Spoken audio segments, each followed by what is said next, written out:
अच्छा, सबसे पहले तो मैंने आपको क्या हुआ है कि 5 आपने ऑप्शन अटैम्प्ट करने हैं, और जो पहले वाला ऑप्शन है ना उसको आपने कंपल्सरी समझना है, और इस लिंक को बेशक आप अवॉइड कर दीजिएगा।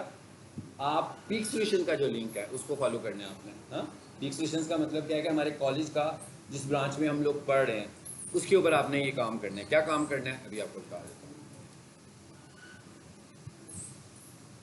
जी। Optimize Google business profile. ठीक है, अब आप कॉलेज की तो ऑप्टिमाइज नहीं कर सकते, लेकिन करेंगे कैसे? क्या ऑप्टिमाइजेशन है? जरूरी तो नहीं है ना कि मैं प्रोफाइल को खोल के ही ऑप्टिमाइजेशन करूं, मैं डॉक्यूमेंटेड भी तो कर सकता हूं ना। मिसाल के तौर पर पोस्ट बनाने के लिए, पोस्ट बनानी है तो फाइनली हमने उसे अपलोड करना है, उससे पहले तो पोस्ट डिज़ाइन ही करनी है। पोस्ट डिज़ाइन करने के बाद क्या था, उसके डिस्क्रिप्शन, पहले उसकी डिस्क्रिप्शन डिज़ाइन करनी है। उसके बाद कॉल टू एक्शन बनाना है हमने। इसका मतलब क्या होगा कि वन एक काम अगर आपने एक टास्क कंप्लीट कर लिया तो एक ऑप्टिमाइजेशन अप्लाई हो गई। इसी तरह दूसरी ऑप्टिमाइजेशन क्या है कि भाई ये एक प्रोफाइल है, इसकी सर्विसेज में जाकर आपने अभी तक नई प्रोफाइल है तो इसमें क्या सर्विसेज होनी चाहिए, वो आपने सर्विसेज उसकी मेंशन कर दी। इसका मतलब क्या हुआ, ये भी एक ऑप्टिमाइजेशन होगी। किसी प्रोफाइल में आप जाते हैं और वहाँ पर सर्विस एरियाज नहीं है, बनाते हुए एक ही सर्विस एरिया दिया था, तो इसका मतलब क्या हुआ कि आप सर्विस एरियाज जब बता रहे हो तो ये भी एक ऑप्टिमाइजेशन फैक्टर है। अपॉइंटमेंट का लिंक नहीं बना हुआ और वेबसाइट में एक अपॉइंटमेंट का लिंक है वो आपने ऐड कर दिया, ऑफर्स लगा दी। अब आपको समझ याद आ गया होगा पीछे सब कुछ। ये सारी की सारी क्या है, ये हैं ऑप्टिमाइजेशन फैक्टर्स। तो ये क्या लिखा हुआ है, ऑप्टिमाइज गूगल बिजनेस प्रोफाइल, यानी इसका मतलब अगर तो आप में से किसी की अप्रूव वेबसाइट है, अप्रूव बिजनेस प्रोफाइल आप में से बहुत सारों की मेरे ख्याल है बनी हुई है जो अप्रूव्ड है, सो ये आप एग्जैक्टली उसी पर अप्लाई कीजिएगा, लेकिन रिव्यू आपने कॉलेज को ऐड करने हैं। ठीक है, रिव्यू जो है वो कॉलेज की प्रोफाइल पर ऐड करने हैं। मतलब मिनिमम कितने इतने, और मैंने एक स्टूडेंट को असाइन कितने किए हुए हैं, 5। 5 का मतलब ये खुद से नहीं करनी है, जरा 5 सोशल नेटवर्क भी चेक करना है आपका कितना बड़ा है। हाँ, 5 का मतलब क्या हुआ, 4+1, 4 बंदों के आपने और भी रिव्यूज़ लेने हैं। ठीक है, तो कॉलेज को भी फ़ायदा होगा और आपके सोशल नेटवर्क का भी पता लगेगा। मैं क्या आपके सोशल नेटवर्क का भी पता लगेगा और कॉलेज को भी इससे एडवांटेज हो जाएगा। यानी कि हर स्टूडेंट ने 4+1 रिव्यूज़ ऐड करवाने हैं और उन 4+1 रिव्यूज़ का स्क्रीनशॉट मुझे देना है। कॉलेज को भी एडवांटेज हो जाएगा ना, अभी कॉलेज 2001 से चल रहा है, रिव्यूज़ 119 हैं। बुरी बात है ना, मतलब 119 तो मेरा ख्याल है एक स्टूडेंट एक क्लासरूम में बैठे होते हैं स्टूडेंट्स, 119 तो रिव्यूज़ ज़्यादा होने चाहिए। तो आप लोगों ने 4+1 हर स्टूडेंट। ठीक है, तो ये समझ लीजिएगा जिसने 4+1 किए होंगे उसको मैं अच्छे नंबर दूंगा ज़्यादा। आपको भी एडवांटेज मिलना चाहिए ना। 4+1 का मतलब है आप खुद कैलकुलेट कर लो, अगर 5 रिव्यूज़ आप ही क्लास में से आ रहे हो, लेकिन आपका जीमेल नहीं होना चाहिए, वो रिजेक्ट हो जाएंगे। आप अपने जीमेल से करोगे रिजेक्ट हो जाएंगे, अपने मोबाइल से 4 करोगे फिर भी रिजेक्ट हो जाएंगे। आपने अपने सोशल नेटवर्क को यूज़ करना है, मतलब अपनी कम्युनिटी को यूज़ करना है। घर के मोबाइल से, दोस्तों के मोबाइल से, मतलब दोस्त को कह सकते हो ना, इससे एक ये भी पता लगेगा ना कि आप जब अपने दोस्त को बताओगे कि भाई मैं डिजिटल मार्केटिंग कर रहा हूँ, मैंने ये कंप्लीट किया है, तो एक कोर्स अवेयरनेस भी जाएगी लोगों को कि क्या चीज़ क्या है। ठीक है, सो ये तो मैंने पर्सनली तौर पर ये वाला पॉइंट तो बहुत चेक करना है मैंने कि आपने 5 रिव्यूज़ ऐड किए कि नहीं किए। ठीक है, इस लिंक को नहीं फॉलो करना, मे भी ये लिंक फॉलोएबल ही ना हो। हाँ, तो फिर परेशान हो जाओगे, मुझे कहेंगे इस लिंक पर क्लिक करें, कुछ नहीं हो रहा। सो आप लोगों ने पीक सॉल्यूशंस जिस ब्रांच में हम लोग बैठे हुए हैं, ठीक है, यहाँ पर पहला क्वेश्चन हो गया इसमें। जैसे आपने अगर जिस दोस्त ने भी किया हुआ उसे कहिएगा कि स्क्रीनशॉट दे दे, यहाँ खुद चेक कर लीजिएगा, जब वो देगा तो नज़र आ जाएगा ना उसका दिया हुआ रिव्यू, उसके दिए हुए रिव्यू का स्क्रीनशॉट ले लें। ठीक है, ताकि हमें पता लग जाए ना कि कितने लग गए। नंबर 2, दूसरा क्या है जी, मेरे चैनल के ऊपर, चैनल का नाम लिखा हुआ है ना मैंने, प्लेलिस्ट थंबनेल, बहुत सारी प्लेलिस्ट पड़ी हुई हैं। प्लेलिस्ट, वीडियो नहीं। देखें, वीडियो भी ऑप्टिमाइज होती है, प्लेलिस्ट भी ऑप्टिमाइज होती है। जैसे हमने वीडियो को ऑप्टिमाइज किया, हमने यूट्यूब पढ़ा कि नहीं पढ़ा? पढ़ा, ठीक है। जैसे हमने वीडियो को ऑप्टिमाइज किया वैसे ही वीडियो को हमने, क्या होती है, टाइटल, डिस्क्रिप्शन, टैग्स, इसी तरह आपने प्लेलिस्ट को भी ऑप्टिमाइज करना है। क्या किया यूट्यूब में? कब पढ़ा है हमने यूट्यूब वाला? पिछली क्लास थी वो, चलो ठीक है, यही था ना, यही मॉड्यूल था ना, इट्स ओके। अब मैं यही कहता आपको क्वेश्चन आएंगे काफ़ी सारे। अब नोट करते जाएं, ठीक है। तो एक वीडियो की ऑप्टिमाइजेशन और एक प्लेलिस्ट की ऑप्टिमाइजेशन। आपको वीडियो की ऑप्टिमाइजेशन आ गई, मीन्स आपको प्लेलिस्ट की ऑप्टिमाइजेशन भी आ गई है। सो आपने क्या करना है, इसका थंबनेल बनाना है। इसका मतलब क्या हुआ, क्या वीडियो का थंबनेल तो वीडियो के मुताबिक होगा, तो प्लेलिस्ट का थंबनेल प्लेलिस्ट के मुताबिक होगा कि भाई इस प्लेलिस्ट में किस तरह की वीडियोस पड़ी हुई हैं। वो एक जनरल थंबनेल बनाना है जो उसको रिप्रेजेंट कर रहा होगा, कोई भी बंदा उस थंबनेल को देखे। जैसे मिसाल के तौर पर मैं कहता हूँ भाई एक गूगल एड्स की वीडियोस की प्लेलिस्ट है, तो इसका मतलब क्या हुआ, उसमें 10, 50, 100, 1000 जो भी वीडियोज हैं वो किसके मुतल्लिक हैं, गूगल एड्स के मुतल्लिक ही हैं। तो यानी आपने एक ऐसा थंबनेल बनाना है जो थंबनेल देख के किसी को पता लग जाए कि एक तो ये प्लेलिस्ट का थंबनेल है, दूसरा ये कि इसके अंदर सारी वीडियोस गूगल एड्स की, ठीक है। अब गूगल एड्स के अंदर कितने सारे टॉपिक्स हैं, उनकी स्क्रीनशॉट्स, पिक्स लेकर आप बना सकते हैं, ताकि कुछ थंब आपकी प्लेलिस्ट का थंबनेल देखे और उसको फौरन पता लग जाए कि ये गूगल एड्स है।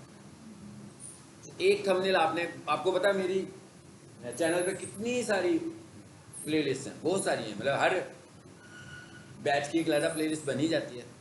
तो आप अपनी मर्जी से किसी प्लेलिस्ट को भी चूज़ करें और उसका थंबनेल बनाएंगे, और वो मुझे जैसे आप असाइनमेंट भेजेंगे वो असाइनमेंट के तौर पर भेजेंगे। अगर मुझे लगेगा कि अच्छा थंबनेल बनाया आपने तो मैं उसे अपलोड भी कर दूँगा उसी के साथ, ठीक।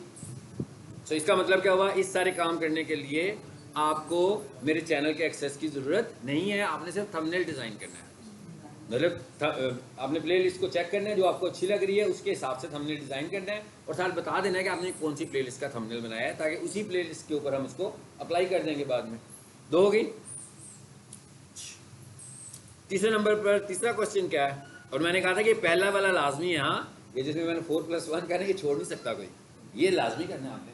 बाकी मैं चॉइस दे रहा हूँ ना मैं, ताकि आप में से कोई बंदा किसी को समझ लग रहा हो कि ये टॉपिक उसको मुश्किल लगा है, तो छोड़ना चाहे तो कोई एक टॉपिक बीच में से छोड़ सकता है। चॉइस इसलिए दी है। याद रखें हम डिजिटल मार्केटिंग की है, ये जो कुछ हमने सब कुछ किया है ना, तो ये एज ए मैं तो खुद करता हूँ, लेकिन किसी जगह पर ऐसे नहीं होता कि सारे काम एक ही बंदा कर रहा होता है, ठीक है। मतलब टीम होती है पूरी, जिसमें मुख्तलिफ किस्म के लोग काम कर रहे होते हैं। तो ज़रूरी नहीं है कि हर टॉपिक को आप 100% हो सकते हैं, वो भी खास तौर पर during learning stage. Aahista Aahista हो जाएंगे, लेकिन अभी नहीं होंगे। तो हो सकता है कि आपको किसी टॉपिक में एक्सपर्टीज ज़्यादा हो, किसी में थोड़ी कम हो, तो उसे अगर आप स्किप करना चाहें तो आप स्किप कर सकते हो, इसीलिए मैंने चॉइस दी है।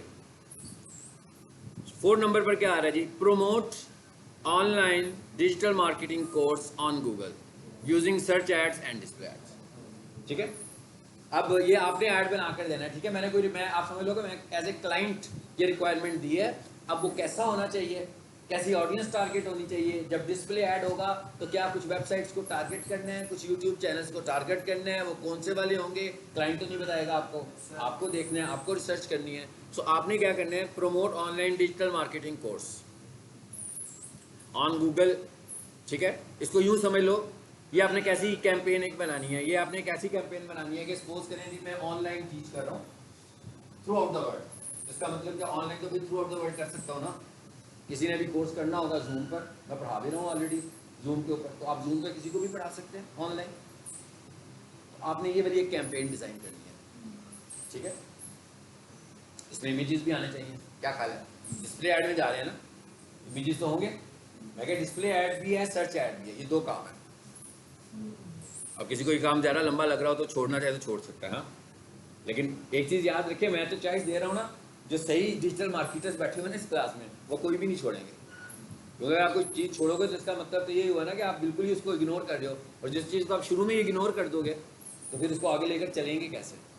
तो आपको करने सारे चाहिए, बेशक मुझे कम सबमिट कराइएगा जो आपको लग रहा होगा कि सबमिट कराने वाले हैं, लेकिन आपको करने अटैम्प्ट सारे करने चाहिए ताकि आपका कोई चीज़ मिस ना हो। 4 हो गए। 5th नंबर पर क्या लिखा हुआ है, एसईओ ऑडिट ऑफ स्टार्स। मैंने स्टार्स लिख दिया, कोई ज़रूरत नहीं है स्टार्स की करें, आप किसी साइट की भी कर सकते हो, ठीक है। आपके ऊपर है कि आपने पूरा एसईओ ऑडिट करना है। आपको पता है कि एसईओ ऑडिट का एक टूल भी है, लेकिन आपने टूल का स्क्रीनशॉट नहीं मुझे भेजना, टूल को यूज़ ज़रूर करना है, और टूल्स को भी यूज़ कर सकते हैं, अपनी रिसर्च को भी यूज़ कर सकते हैं, और बनाना डॉक्यूमेंट है, यानी आपने बनाना डॉक्यूमेंट है। डॉक्यूमेंट किसी को अगर हमने एसईओ ऑडिट करके देना है तो हमने टूल्स के स्क्रीनशॉट्स नहीं देने, डॉक्यूमेंट की शक्ल में देना है उसको, कि भाई ये आपकी वेबसाइट है, ये इसकी एसईओ के सिनेरियोज हैं, ये इसके अंदर कीवर्ड्स हैं, ये इसके अंदर कीवर्ड्स होने चाहिए, ये आपके कंपटीटर्स के कीवर्ड है। ठीक है। और आपने सपोज करना है इस काम के लिए मिनिमम 5 कीवर्ड्स, यानी कि आपने जो एसईओ ऑडिट करना है वो मिनिमम फॉर 5 कीवर्ड्स करना है। सो एसईओ ऑडिट की रिपोर्ट आपने बनानी है माइक्रोसॉफ्ट वर्ड में, गूगल डॉक्यूमेंट्स में, और जब मुझे देंगे तो पीडीएफ में। कौन सी वेबसाइट की करनी है, हर कोई अगर किसी के पास कोई अपनी वेबसाइट्स हैं वो अपनी वेबसाइट्स की कर ले, किसी के पास अपनी वेबसाइट नहीं है कोई भी पकड़ ले, इसके लिए हमें उनकी वेबसाइट का एक्सेस नहीं चाहिए, हमें किसी की वेबसाइट का एक्सेस नहीं चाहिए एसईओ ऑडिट करने के लिए, ठीक है। एक्सेस के बगैर भी हम ऑडिट कर सकते हैं। ये वाला सवाल भी हो गया, समझ आ गए 5 क्वेश्चन पहले जी। छठा क्वेश्चन क्या है, create robots and site maps of anything. ये तो बहुत ही सिंपलेस्ट है, ये तो मुझे लगता है सारे ही करेंगे ना।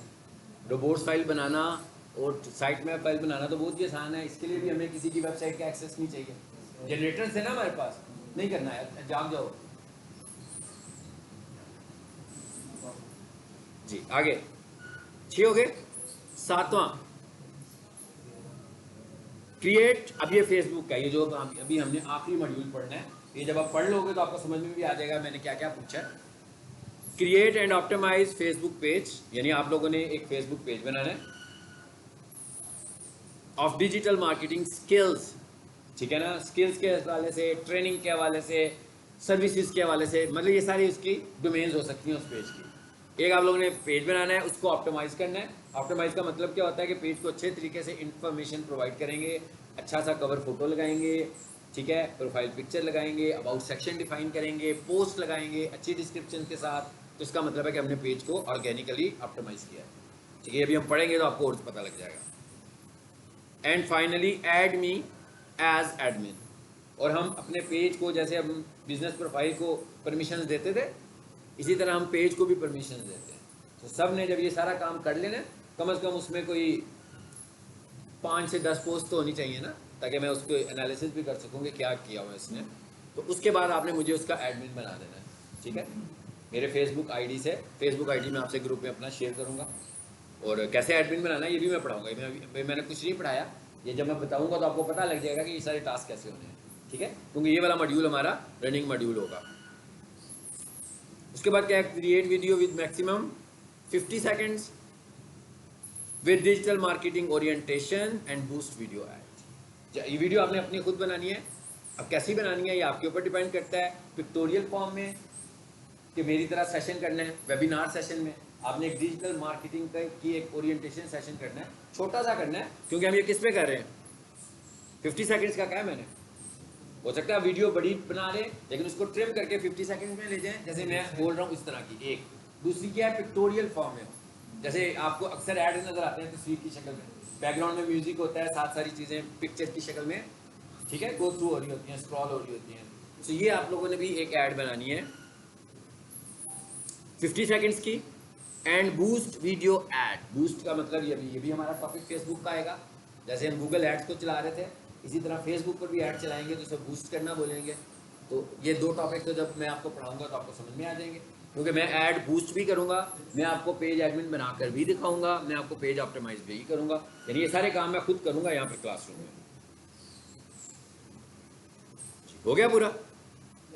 ये है 8 में से मैंने कहा था 5, तो 5 का मतलब है 4+1, यानी कि एक ऊपर वाला लाजमी करना है, उसके अलावा बाकी वालों में से कोई से भी 4 आप सिलेक्ट कर सकते हो। उसके बाद आपने मुझे ये इस ईमेल पर भेजना भी है, और जब प्रेजेंटेशन होगी तो चाहे लैपटॉप के ऊपर या जहाँ भी आपने प्रेजेंट करना होगा, जिस फॉर्मेट में भी आप लाना चाह रहे हो, ठीक है, ला सकते हैं। यूएसबी में लाना होगा तो यहाँ कॉलेज की सिस्टम पे लगा लेंगे। अगर आप लोगों के पास अपने अपने लैपटॉप्स हों तो ज़्यादा मुनासिब तो यही है कि लैपटॉप ही साथ लाओ, ठीक है, उसी को लगाओ जैसे मैंने लैपटॉप लगाया होता है, और उसको प्रेजेंट कर दीजिएगा। प्रेजेंट करने का मतलब यही है कि ऐसे ही दिखाना है आपने सिर्फ अपना काम कि ये काम हमने किया हुआ है। मोस्टली काम किस में आपने करके देने हैं मुझे, पीडीएफ में, ठीक है, पीडीएफ में आपने दिखानी है मुझे और बताना है कि ये काम आपने किया कैसे है। जैसे मिसाल के तौर पर साइट मैप है, तो साइट मैप आप दिखाओगे कि भाई ये 3 साइट मैप्स हैं और आपने कैसे बनाए हैं, उसका सोर्स क्या था वो आपने मुझे बताना है बस, ठीक है, प्रैक्टिकली करके बता देना। अच्छा, सबमिट योर प्रोजेक्ट, एक तो आपने इस ईमेल पर भेज देनी है मुझे प्रोजेक्ट को, करना कैसे है, नंबर ऑफ फाइल्स पहले बनानी है पीडीएफ, और उसके बाद हर टास्क हर एक क्वेश्चन अलहदा पीडीएफ में हो, उसका आंसर इकट्ठे आंसर नहीं करने।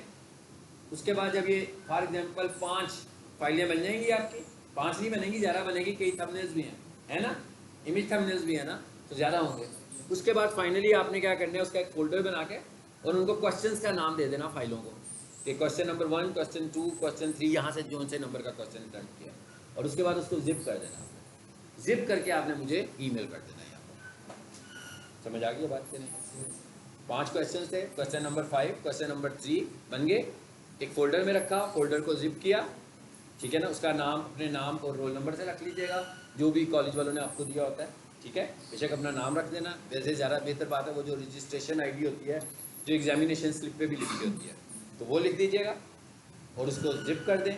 जिप करने के बाद मुझे ईमेल कर दें, मेरी ड्राइव में डाटा आ जाएगा, और उसके बाद आपने लेकर जब प्रेजेंट करना होगा तो अपने सोर्स पर, अपने लैपटॉप पर, जिनके पास लैपटॉप लाने के वो USB में रहें, ठीक है, USB से दिखा दीजिएगा मुझे। Create PDF of each question, create zip file, upload it Google Drive and share it with me। हाँ जी, Google Drive में मेरा ख्याल है सभी को अपलोड करनी आती होगी फाइल, है ना, और उधर से शेयर करनी भी आती है। और शेयर करते हुए जब आप ऑप्शन दे रहे होते हो तो व्यूएबल वाला शेयर नहीं करते, एडिट वाला शेयर करते हैं। व्यूएबल वाला शेयर करोगे तो दूसरे के पास परमिशन नहीं जाएंगी, ठीक है, परमिशन देने के लिए कि वो इसको देख सकता हो, एडिट कर सकता हो, खोल सकता हो, यूज़ कर सकता हो, आपने उसको एडिट वाला शेयर देना है।